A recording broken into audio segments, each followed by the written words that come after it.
Salam, hər vaxtınız xeyir olsun dəyərli abituriyentlər. Mən Rövşənə Ağayeva. Bugün Dövlət İmtahan Mərkəzinin həyata keçirdiyi blok sınaq imtahanının ədəbiyyat fənnindən suallarının cavabının izahını verəcəm. Ümidvaram ki, bu video sizlər üçün faydalı olar. Ümidvaram ki, sizlərə az da olsun kömək eləyə bilərəm. Baxaq, 61-ci sualda deyilir ki, Mir Cəlalın Vətən Yaraları hekayəsi əsasında düzgün uyğunlaşdırmanı müəyyən edin. Təkyəçi Əsgər, Lətif və Nəsrəddin obrazı ilə bağlı uyğunlaşdırmanı müəyyənləşdirməliyik. Gənclərin həyatını ucaboylu qovaq ağacının həyatına bənzədir. Söhbət Nəsrəddindən gedir. O, gənclərin həyatını ucaboylu qovaq ağacının həyatına bənzədirdi. 2 ömür yaşamaq arzusundadır. Söhbət Təkyəçi Əsgərdən gedir.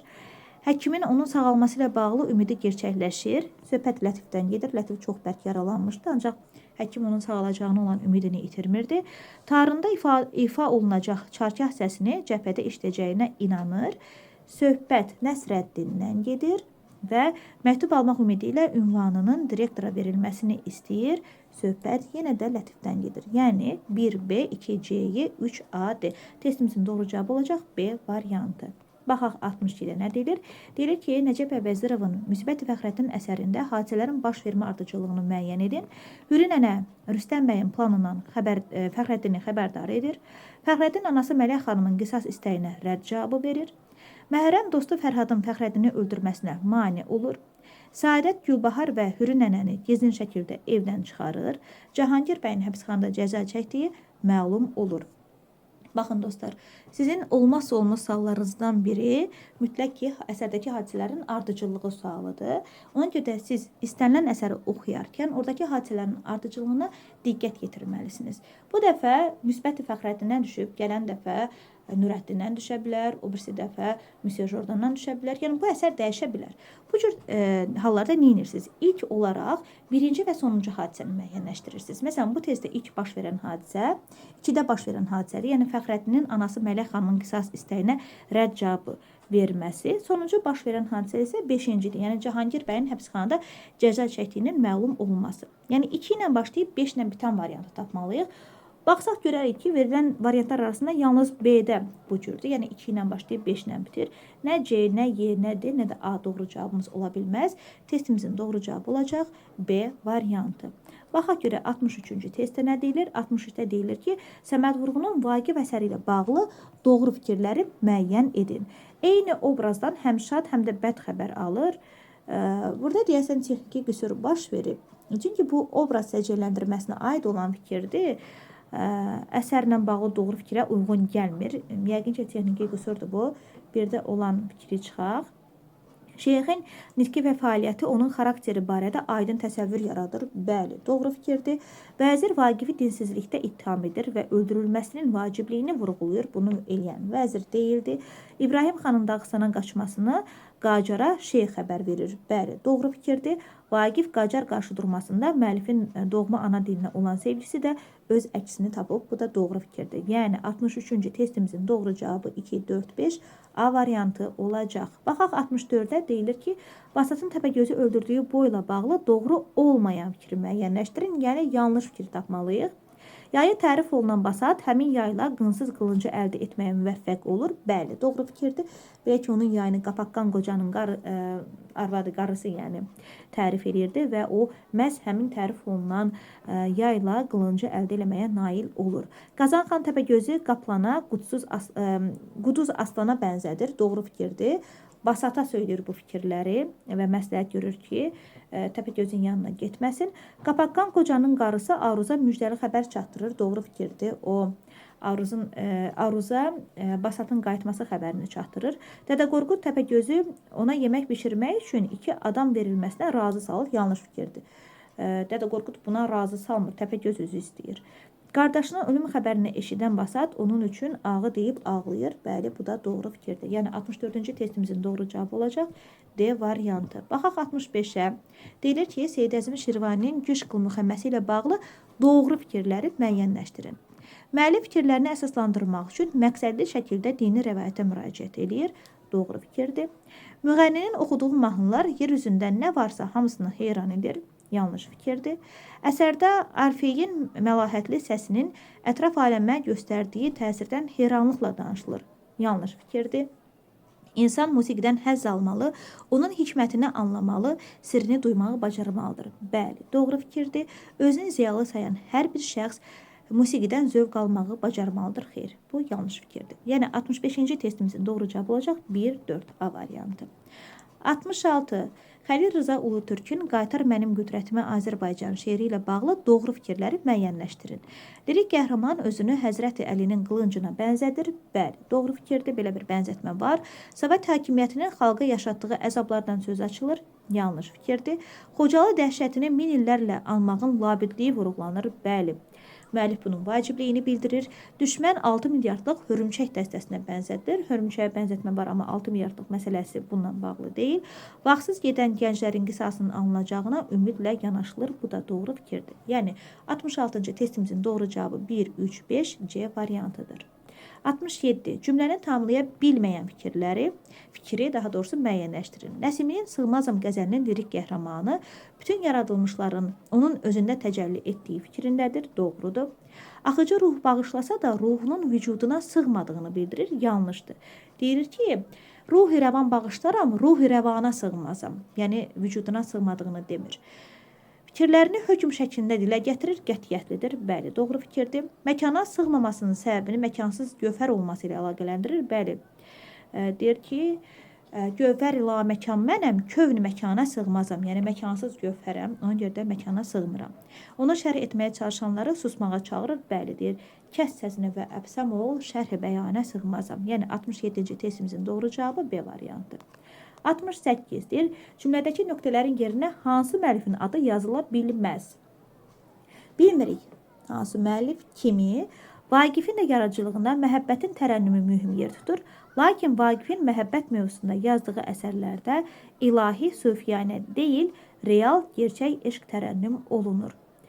Deməli, biz elə bir müəllif tapmalıyıq ki, onun əsərlərində ilahi, sufiyanə eşq tərənnüm olunmasın, gerçək eşq tərənnüm olunsun. Bu Xətai ola bilməz, çünki Xətaidə də var idi ilahi sevgi, Həsənoğlu'da da var idi, Füzulidə də var idi, Nəsimidə də var idi. Yalnız Qasım bəy Zakirdə biz deməli, ilahi sevgi motivlərinə rast gəlmirik. Yəni 68-ci testimizin doğru cavabı D variantıdır. 69. Həmzənin qıratı qaçırması qolu ilə bağlı doğru fikirləri müəyyənləşdirin. Baxaq görək hansı fikirlər doğrudur.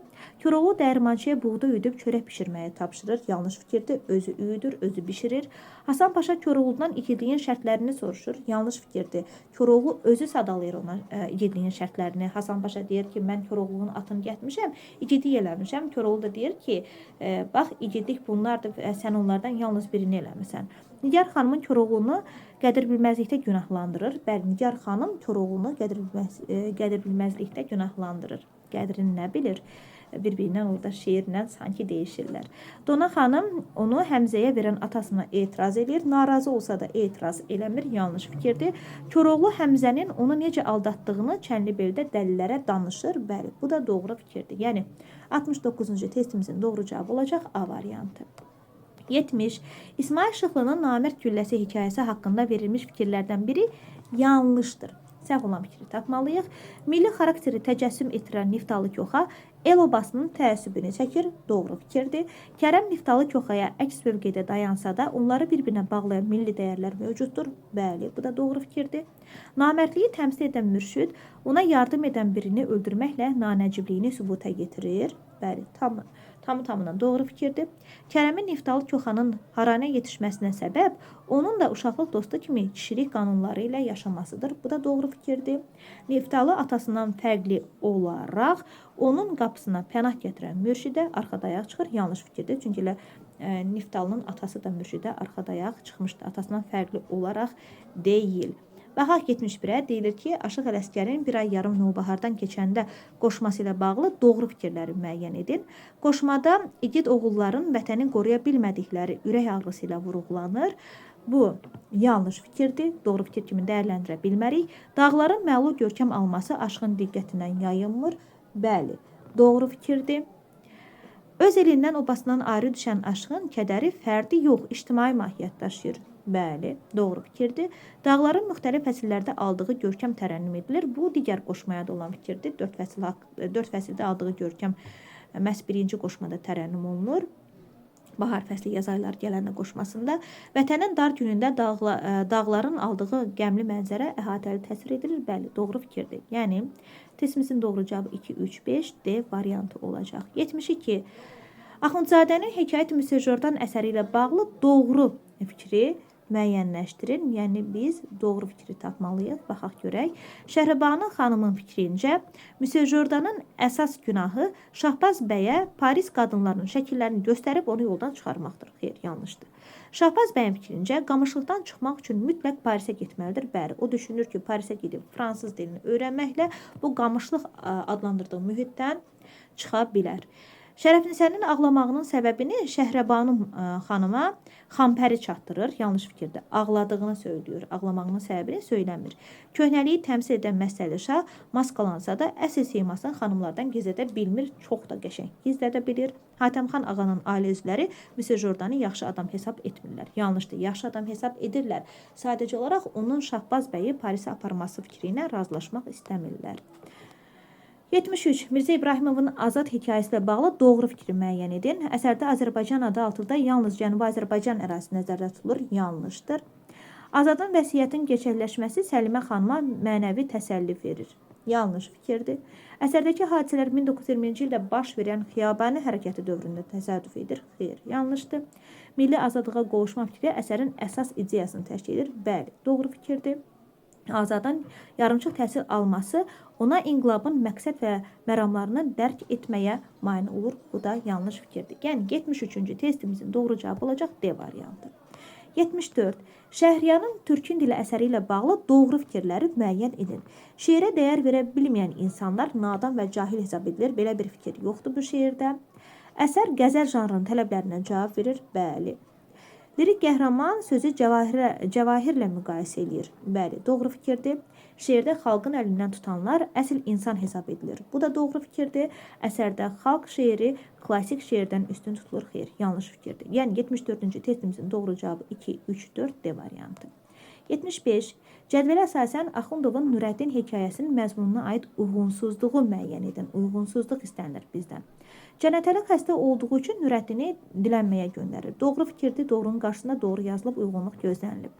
Əmraslanın simasında uğursuz təhsilin zərərli nəticələri əks olunur. Yanlış fikirdir. Yanlışın qarşısında yanlış verilib. Nəyə görə yanlışdır? Çünki uğursuz təhsilin deyil, tərbiyənin mənfi nəticələri əks olunurdu. Əsərin əsas ideyası Rəhim kişinin söylədiyi fikirdə öz əksini tapır. Yəni, yaxşılığa yaxşılıq hər kişinin işidir, yamanlığa yaxşılıq ər kişinin işidir. Doğru fikirdir. Doğrunun qarşısında da doğru verilib. Pislik edənlərin bağışlanma ilə qarşılanacaqları Əmraslanın simasında canlandırılır. Yanlışdır. Yanlışın qarşısında yanlış verilib. Xeyirlə şərin mübarizəsi fonunda Gülpərinin qələbəsi təsvir edilir. Yanlış fikirdir. Yanlış fikrin qarşısında doğru fikir verilib, uyğunluq gözlənilib. Yəni testimizin doğru cavabı olacaq C variantı. Baxa görə 76-cı testdə nə deyilir? 76-da deyilir ki, cədvələ uyğun fikirləri müəyyən edin. Təbiət çox sevir insanoğlunu, təbiət qoynunda bəsləyir onu. Nümunəsinin birinci misrasında metafor və metonimiya işlənmişdir. Təbiət çox sevir insanoğlunu. Burada metafor var, amma metonimiya yoxdur. Yəni, bir yanlış fikirdir, götürə bilmərik. Vallah göz sevinir, baxırsan hara, öz yaşıl səsi ilə çağırır çəmən nümunəsinin hər iki misrasında metafor var. Bəli, birinci misrada gözün sevinməyi, ikinci misrada isə çəmənin öz yaşıl səsi ilə çağırması metafor yaratmışdır. İkini götürəcəyik. Yanlışdan yanlışı seçməliyik. Hər daş öz rəngi ilə dünyaya baxır, hər qaya elə bir qərinədir.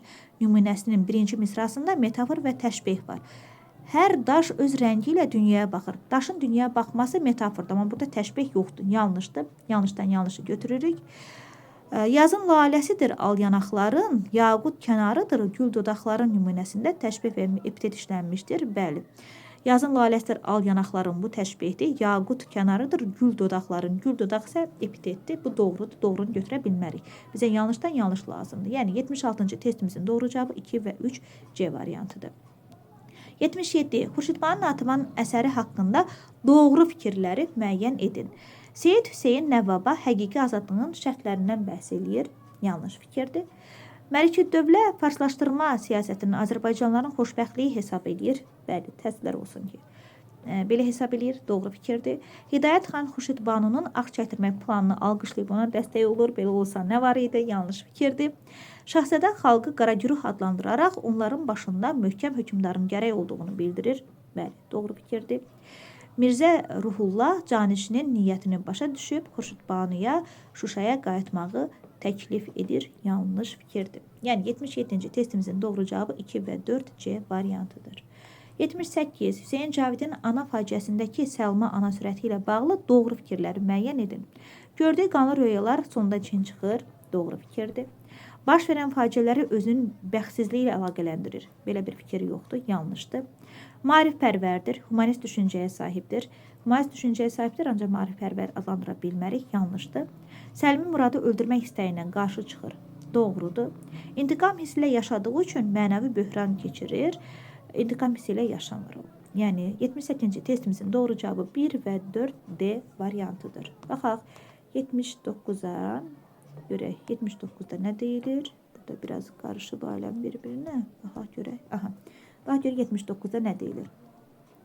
Nizami Gəncəvinin Sultan Səncər və Qara əsarı əsasında tərtib olmuş cədvəldə hansı fikirlərin yeri dəyişdirilsə uyğunluq bərpa olunur? Burada doğru verilir, burada yanlış. Yəni doğruda bir yanlış var, yanlışda da bir doğru var. Onları tapıb yerlərini dəyişdirməliyik. Qarı cəsarətli şəkildə hökmdarın ədalətsiz olduğunu onun özünə deyir, doğrudur. Hökmdar qarı tərəfindən onu gözləyən təhlükələr barədə xəbərdar edilir, doğrudur. Ədalətli hökmdar olmağın şərtləri müəllifin dilindən verilir, yanlışdır. Müəllifin yox, qarının dilindən verilir. Yanlışdır. Bütün işlərin günahkarı kimi Sultan Səncəri hakimiyyətə gətirənlər göstərilir. Yanlışdır, yanlışda verilib, uyğunluq gözlənilib. Darğanın hərəkəti qarının ismətini, hökmdarın isə ədalətini yerə salan davranış kimi qiymətləndirir. Doğrudur, amma yanlışın altında verilib. Deməli, yer dəyişməlidir. Qarının sözləri şahın islah olunmasında əhəmiyyətli rol oynayır. Yanlış fikirdir. Yəni, biz 3 və 5-in yerini dəyişsək, testdəki uyğunluq bərpa olunur. Daha doğrusu cədvəldəki uyğunluq bərpa olunur. Testimizin doğru cavabı olacaq 3 və 5D variantı. Baxaq 80-ci sualda. Sualda nə soruşulur? 80-də deyilir ki, Cəfər Cabbarlının Oqtay Eloğlu əsərində iştirak edən obrazlarla bağlı yanlış fikri müəyyən edin. Nadia Frəngizin Oqtay barədə Karlı ruslardan daha yaxşı oynadığı fikrini söylüyor. Bəli, doğru fikirdir.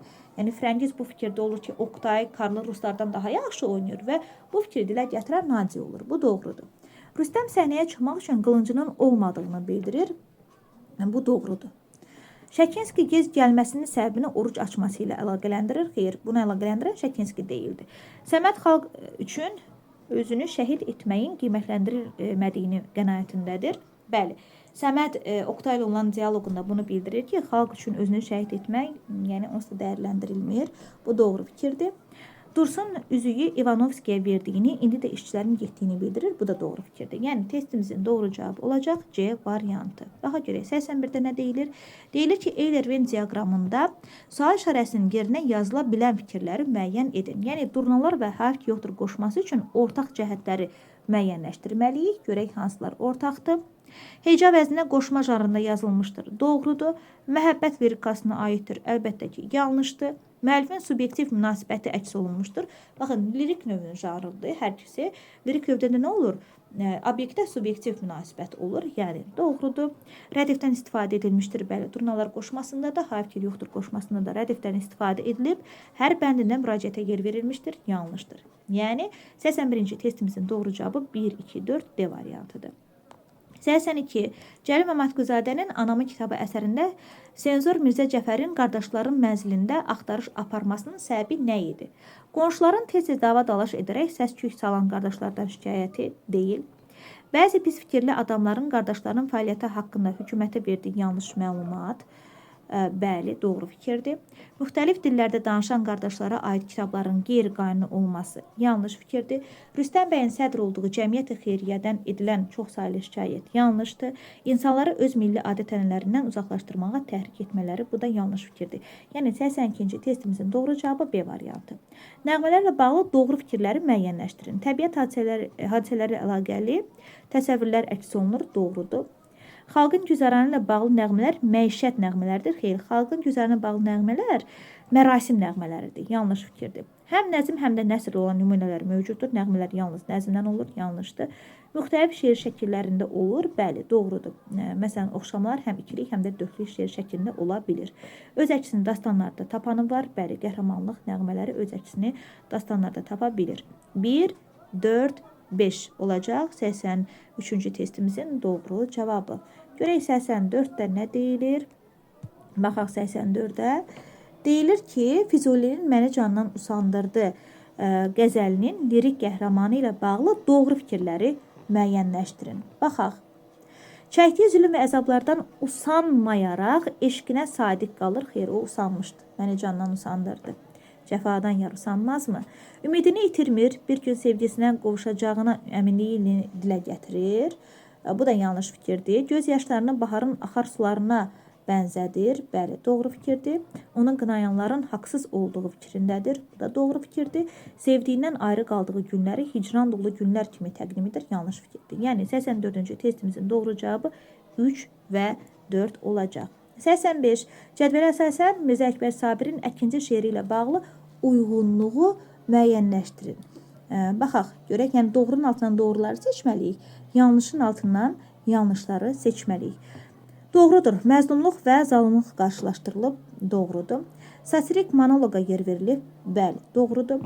Əkinci mübariz obraz kimi təqdim olunub, xeyr, yanlışdır, mübariz deyil. Yanlışdır, kəndlərin məşəqqətli həyatı tərənnüm edilib, tərənnüm edilə bilməz, çünki bu satiradır, yanlışdır. Əkinci ömrü heyvan ömrünə bənzədilib, bu doğrudur, yanlışın altına götürə bilmərik. Kəndlərin amansız istismarından bəhs edilib, bu da doğrudur, yanlışın altına götürə bilmərik. Yəni testimizin doğru cavabı 1, 2 və 4 olacaq. Baxaq indi 86-ya deyir Füzuli və Seyid Əzim Şirvani yaradıcılığı üçün ortaq cəhət kimi götürülə bilər. Allegorik məzmunlu əsərlər yazmaq, bəli, götürülə bilər, hər ikisi yazmışdır. Qəzəl janrının dəyərli nümunələrini yaratmaq, bəli, həm Füzuli, həm də Seyid Əzim Şirvani yaradıcılığında qəzəllər rast gəlinir. Maarifçilik ruhunda olan məsnəvlər yazmaq yanlışdır. Poema janrında əsər yazmaq Füzulidə var, Seyid Əzim Şirvanidə yoxdur. Müxtəlif əzmlərdə əsər yazmaq deyil. Yəni 86-cı testimizin doğru cavabı olacaq 1 və 2. Baxaq, görək.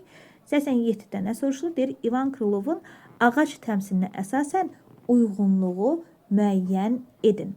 Ağac, ilan və kəndli obrazları ilə bağlı uyğunluğu müəyyənləşdirməliyik. Ətrafdakı kol-kosun onun ucalmasına mane olduğunu düşünür. Siz diqqətsizlik eləsəniz bunu ağaca uyğunlaşdırardınız. Ancaq o kol-kos demir, ağacları deyir. Bu, ümumiyyətlə, heç nəyə uyğunlaşdıra bilmərik. Ondan kömək istəyərək yaxşılıq etdiyini zənn eləyir. Söhbət kəndindən gedir.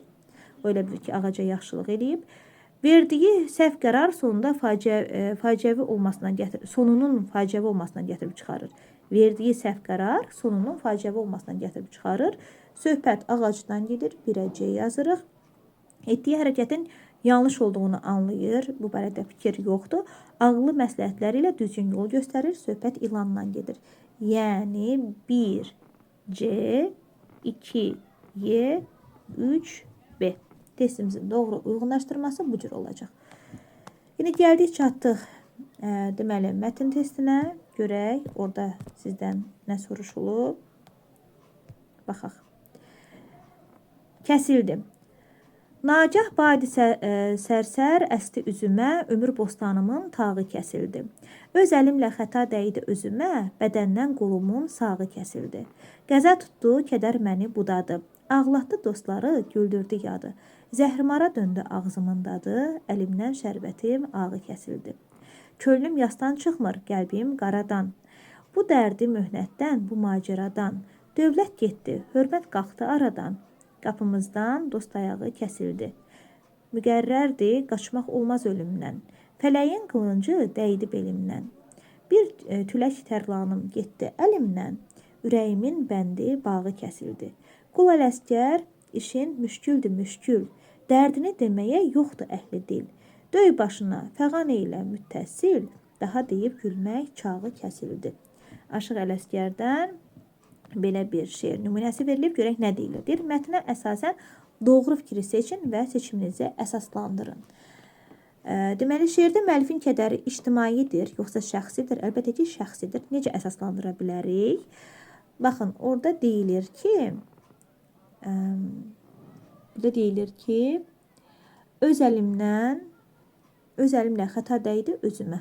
Baxın, elə bu fikir bizə kifayət eləməyə. Sonra burada Qılınc Şahbazı deyir, fələyin qılıncı dəydi belimdən. Baxın, elə bu fikirlər bizə əsas verir. Deyək ki, şairin, müəllifin, yəni kədəri ictimai deyil, şəxsi kədərdir. Yəni öz başına gələn faciələrdən, yəni öz problemlərindən, öz şəxsi kədərindən söz açıb burada. Biz bunu ictimai kədər kimi dəyərləndirə bilmərik. O yalnız öz başına gələnlərdən bəhs eləyir çünki. 89. Şeirin ikinci bəndində işlənmiş bədii təsvir və ifadə vasitələri əsasında cədvəli tamamlayın. İkinci bəndə baxırıq. Deyir, qəza tutdu, kədər məni budadı. Qəza tutdu, kədər məni budadı. Metafor nümunəsidir. Həm qəzanın tutmağı, həm də kədərin budaması. Ağlatdı dostları, güldürdü yadı. Bizdən həm təsvir, həm də ifadə vasitəsi istəyir. Deməli, təzadı deyə bilərik. Ağlatdı dostları, güldürdü yadı. Burada təzadan antiteza növündən istifadə olunub. Zəhrimara döndü ağzımındadır, əlimdə şərbətim ağı kəsildi. Elə şərbətin ağı kəsilməyi, şərbət ağı da bədii təzada nümunədir və burada inversiyada yer alıb. Deyilir ki, zəhrimara döndü ağzımın dadı. Yəni, ağzımın dadı zəhrimara döndü şəklində olmalıdır. İnversiyada yer alıb. Yəni, metafor, təzad və inversiyanı çox da rahat şəkildə yazmaq olar. 90. Deyilir, tünd qara şriflə verilmiş nümunə ilə şeiri cədvəl əsasında müqayisə edin və qeydlər aparın. Gəldi buradan, baş keçdi, bad əyləndi, bad keçdi. Fələk gəl ispat ilə, hansı günüm şad keçdi. Məzmun baxımından oxşarlıq deyilir. Biz belə oxşarlıq verə bilərik ki, hər iki əsərdə lirik qəhrəman şikayətlənir və hər iki əsərdə onun şikayəti şəxsi xarakter daşır, ictimai xarakter daşımır. Onlar hər ikisi deməli, günlərin xoş keçmədiyini dilə gətirirlər. Bu mövzu baxımından oxşarlıq ola bilər. Janr xüsusiyyətləri baxımından fərqli cəhətlər. Fərqli cəhət odur ki, qarşımızdakı nümunə bir bəndlik nümunədir, bayatı nümunəsidir. Ancaq bizə verilən qoşma idi. Bu bir fərq. Yəni, qoşma və bayatı olması bir fərqdir. Bir bəndlik və çox bəndlik olması ikinci fərqdir. Bundan başqa deyə bilərik ki, burada təqdim olunan nümunə 7 hecalıdır. Ancaq təqdim olunan mətn 11 hecalıdır və bizə təqdim olunan bu bayatı nümunəsi müəllifsizdir. Ancaq yuxarıda təqdim olan mətnimiz isə müəlliflidir və müəllif də Aşıq Ələsgərdir. Bu da oldu 90-cı testimizin izahı. Ümidvaram ki, izahım hər birinin üçün aydın və anlaşılıqlı oldu. Əgər qaranlıq qalan məsələ olarsa, mütləq şərh bölməsində qeyd edin, geri dönüş edib cavablandıracağım. Diqqətiniz üçün təşəkkürlər.